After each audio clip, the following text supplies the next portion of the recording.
જય માતાજી મિત્રો, દિવાળીના તહેવારો આવતા પોતાના વતનથી, પોતાના ગામથી, કમાણીના અર્થે ઘરથી દૂર જયેલ દરેક લોકો મોટા શહેરોને મૂકી ગામડે પાછા ફરતા જોવા મળતા હોય છે. કહેવાય છે ને, પૈસા ભલે હોય શહેરમાં સાહેબ, પણ સુખ શાંતિ તો હજુ પણ ગામડામાં જ છે. ભલે ખોરડા નાના પણ આવકારો મોટો, ઈ આપણું ગામડું. દૂધ, ઘી, છાશની રેલમ છેલમ હોય, ઈ આપણું ગામડું. જ્યાં ચોખ્ખી હવા, શુદ્ધ ખોરાક મળી રહે, ઈ આપણું ગામડું. પરંતુ આજે મારે વાત કરવી છે ગામડાની માવડિયુંના હાથે બનેલ રોટલાની. કહેવાય છે ને, બધી રસોઈ તમે ચોપડીમાં કે મોબાઈલમાં જોઈને શીખી શકો, પણ રોટલો અને લાપસી તો તમારે આ માવડિયું પાસેથી જ શીખવી પડે.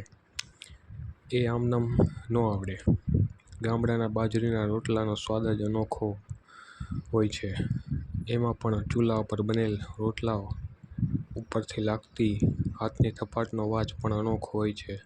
આપણે ગમે તેટલા પૈસાવાળા થઈ જઈએ, અઢળક સંપત્તિ આવી જાય, રોજ 32 જાતના પકવાન આપણી સામે હોય, પણ પોતાના વતનમાં, જ્યાં આપણું બાળપણ વીત્યું હોય, ત્યાંના દેશી નળિયાના મકાનમાં ચૂલા ઉપર મૂકેલ ઠીકરાની તાવડી ઉપર બનેલ રોટલો આ 32 જાતના પકવાન સામે હંમેશા ઊંચો હોય છે.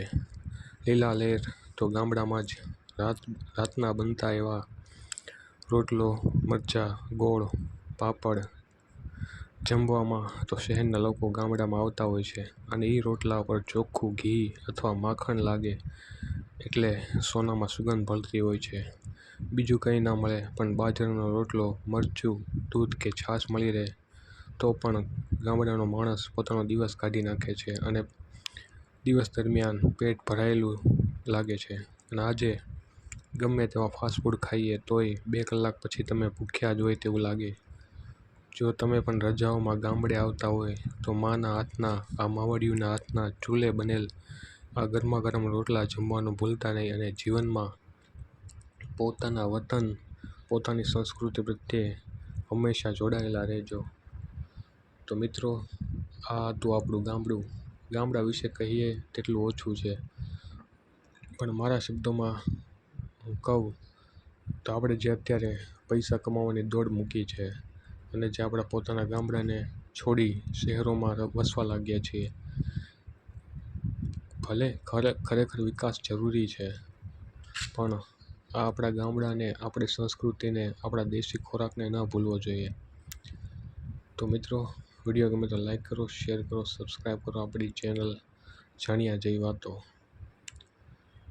સૌને એડવાન્સમાં હેપી દિવાળી. આ દિવાળીનું પર્વ આપને તથા આપના પરિવાર માટે શુભદાયી નીવડે, સફળદાયી નીવડે એવી પ્રાર્થના. અસ્તુ.